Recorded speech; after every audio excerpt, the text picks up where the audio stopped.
You ask Tiger to solve. This deals with linear equations with one unknown.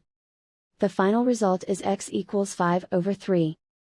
Let's solve it step by step. Group all constants on the right side of the equation.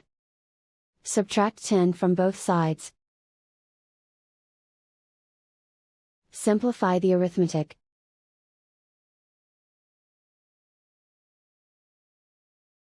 Isolate the x. Divide both sides by -6. Cancel out the negatives.